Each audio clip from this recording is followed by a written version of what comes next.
cryptozoology or freakishly bizarre and unexplainable occurrences, you would recognize my work. If you believe in this shit, I'm your worst freaking nightmare. I will say that I'm a married woman in my early 30s living in New England. And my wife is my investigative partner. For the purpose of this story, we'll call my wife Diane. That's all you need to know about me, as I am not the subject of this event. To clarify, I do not believe in cryptids, ghosts, or monsters. I've dedicated my life to disproving fraudulent, pseudo-scientific information being spread about things that don't exist.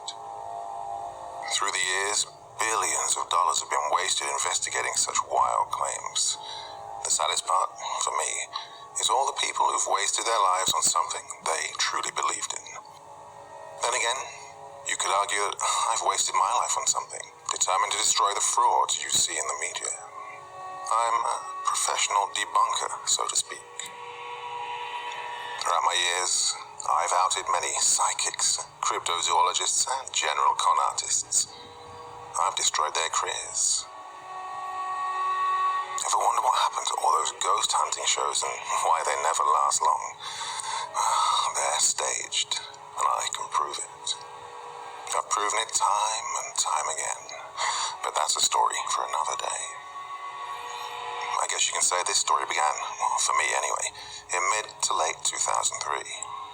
I was in Mexico for a month, researching a series of cryptid sightings that I won't get into too much detail about. Basically, I spent a month chasing down leads and eventually staked out the locations, only to disprove it by capturing the creature. It was a rabid dog. Some people will put you through hell if they think they can make a quick cameo on the local news. I got a call from our office as Diane was driving us back to the United States, where we would return the rental car, hop on a plane to New England, and write a very angry article on the fraudulent news reporting. One of our researchers got his hands on a few police reports filed in upstate New York, both of which were from the same couple. Now, the public has a tendency to think that police report translates into evidence to be used as fact. He gave me a summary of the reports, but names have been redacted. That piqued my interest, as typically the names of these people are out there in the open because, well, they want attention. The first report was for a missing child, the couple's son. The family owned a large home with a lot of land and, allegedly, the father was watching his son outside when he became distracted with a newspaper. The father noticed his young boy heading into the woods, and he called for him to stay in the yard. The father then proceeded to get distracted again for approximately 3 minutes. At this point, he looked up from his newspaper, and his child was gone. The father didn't immediately panic, assuming the little boy couldn't have gone far. He entered the woods at approximately 3:15 p.m. to look for his son. After 5 or 10 minutes, the father began to panic.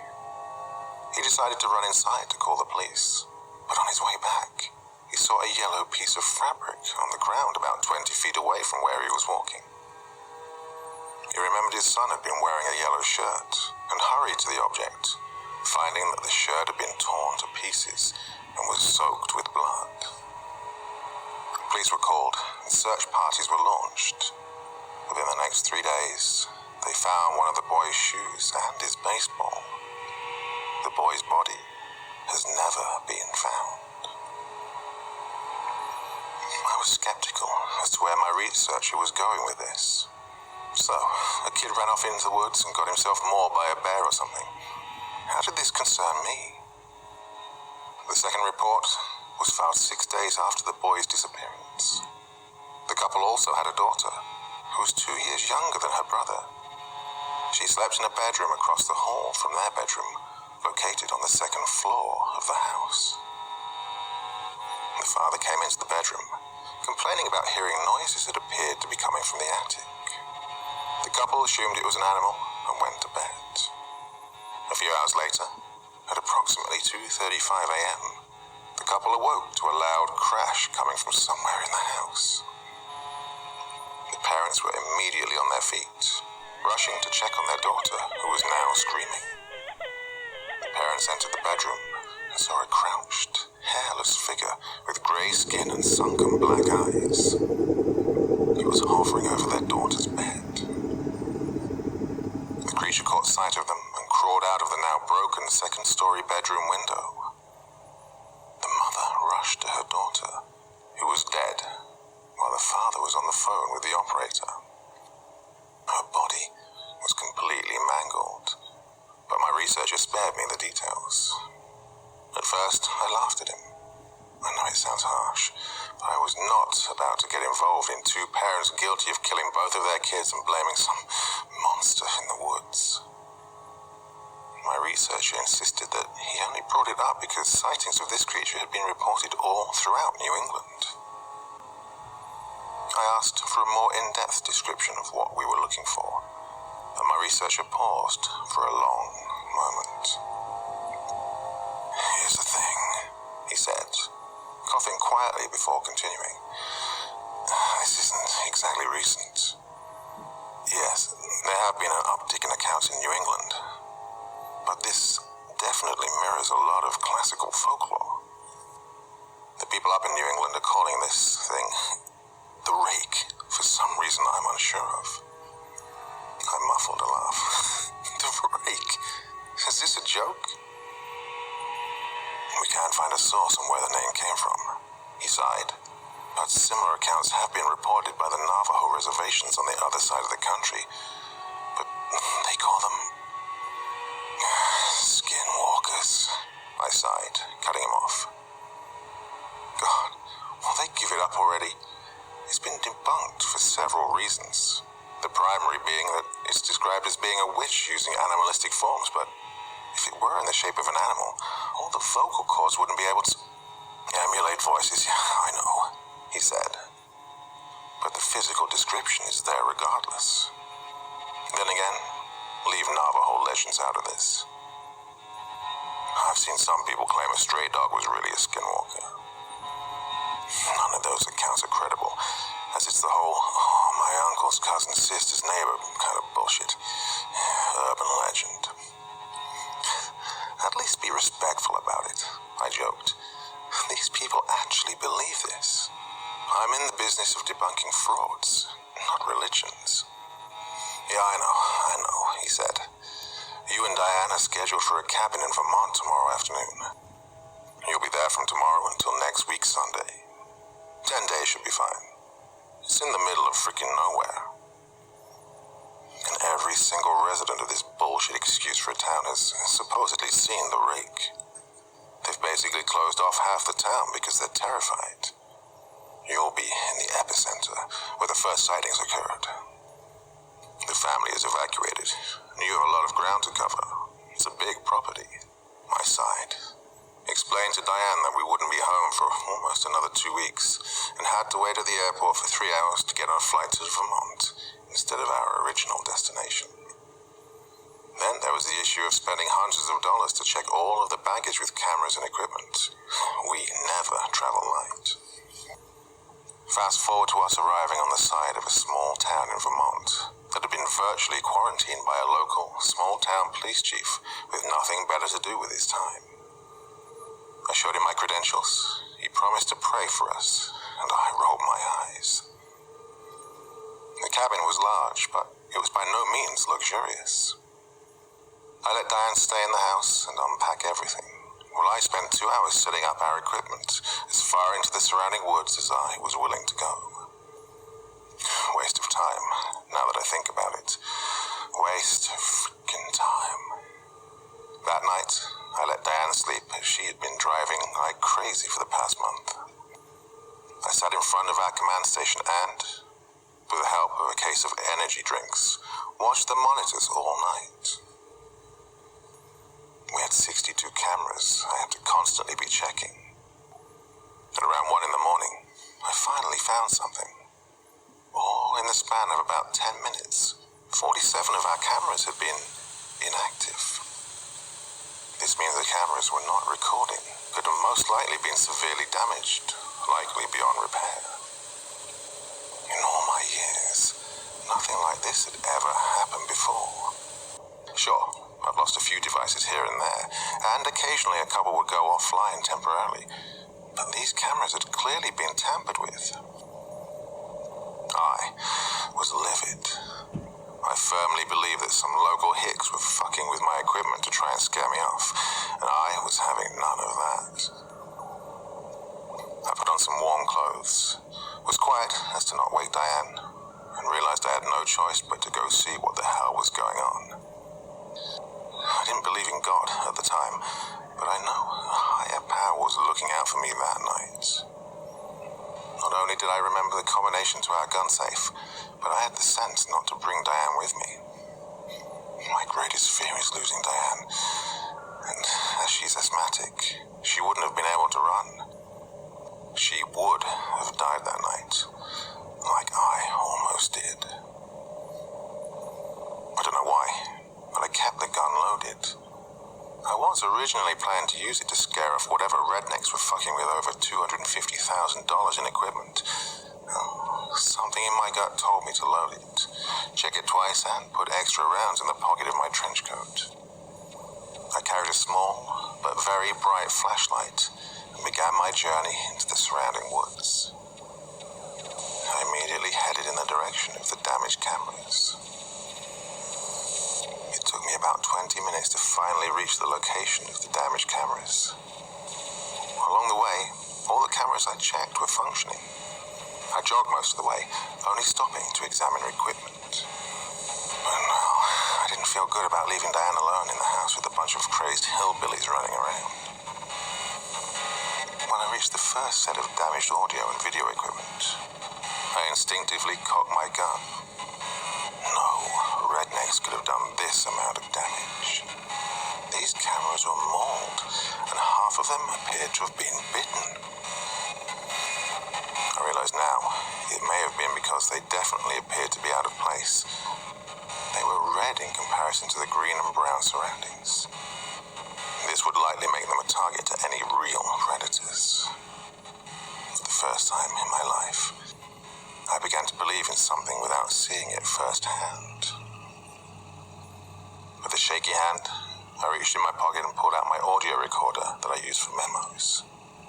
If I was going to die in these woods, I would leave Diane one final message. I whispered into the recorder, letting her know why I was out there, what I initially was thinking, what I saw, and that I loved her more than anything in this world. Tears filled my eyes as I turned off the recorder, realizing that, if the stories were true, Diane would never get to hear my last words. The recorder would likely be lost, gone the same way my body would be. Holding my gun at the ready, I began backtracking, tried to stay as silent as possible. The realization that no human could do such damage to my equipment left me praying that I would make it back to the cabin. I was gonna frickin' take Diane, and we would hide in the crawl space until morning. I stopped walking when I heard a very strange sound coming from somewhere to my left. It wasn't consistent with human footsteps. It sounded more erratic, less controlled. Whatever it was, it sounded like it was walking on more than two limbs, and it was moving fast. In a flash, I turned to face the noise, standing my ground as my training had taught me. I had the upper hand. I'd loaded a firearm, and this animal, this creature, couldn't hurt me. At least, that's what I kept trying to tell myself. With quivering hands, I stared into the trees, catching a glimpse of something grey. My researcher's words replayed in my mind, but I didn't want to get trigger-happy and kill some hick just having a laugh. "Show yourself," I screamed, standing my ground and masking my terror. "I've got a gun." This was when it happened. All at once, this creature, the Rake, emerged from the bushes and trees. It moved so unnaturally, limbs flailing, looking like something out of that movie, The Grudge. It just didn't move like any animal I'd ever seen before. It was hunched over and about 3 feet tall in that position, leaving me to believe that if it could stand up straight, it would tower over me at around 6 or 7 feet. Now, I'm a tall girl, but I had nothing on this thing. I think my aggressive yelling caught it off guard. I think the flashlight confused it. It let out a high-pitched cry, and for a brief moment, I thought it actually feared me. I was dead wrong. It wasn't a wail of fear. It was a battle cry. In 2 seconds, the thing was about 2 feet away from me. I unloaded my entire clip, shooting at it wildly and missing most of my shots. One shot, however, appeared to hit it in the arm or the shoulder. I couldn't be sure. Wherever I hit it, it slowed it down substantially. I didn't waste time. I turned around and hauled ass, reloading my gun as my combat boots sunk into the mud beneath my feet.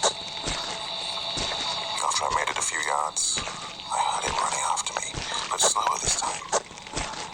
I turned around for a brief moment, emptying the second clip on the thing. This time, it ran behind a tree. Once again, I ran and reloaded. I didn't hear it following me, but I didn't slow down. Before I knew it, I'd burst through the back door of the house and locked it. I ran into the hallway and began pushing a massive bookcase in front of the door. It made so much noise, Diane came running down the stairs. I didn't have time to explain, so I reached in my pocket, handed her my recorder, told her to listen to the last 10 minutes. I had to physically grab my wife by the arm as I pulled down the staircase from the ceiling. I shoved her up the stairs, refusing to hear any of her demands for answers. All I kept repeating was 4 simple words. Listen to the tape. Once I was sure Diane was secure in the crawl space, I grabbed both sides of her face and kissed her for a long moment. I had to defend her, even if it meant losing my life to do so. She'd already heard most of what had happened from the recording and sobbed loudly, begging me to hide with her. I told her I would protect her and closed the staircase, trapping her inside. I darted to the control station and realized my server was completely down. That meant, in short, that I could see the 6 remaining cameras surrounding the house, but they would not record. I heard Diane sobbing quietly, but I knew that was because I was in the room right below her crawl space. I searched desperately to find the heavy-duty guns we kept for emergencies like these. It took me several attempts to get the combination on the locks right because of how shaky my hands were. I watched the cameras, loading my rifle and lighting a cigarette. I grabbed a half-empty bottle of scotch from the dresser and took a long swig. I nearly spit it out when I saw the creature crawling on one of the cameras. Then, another.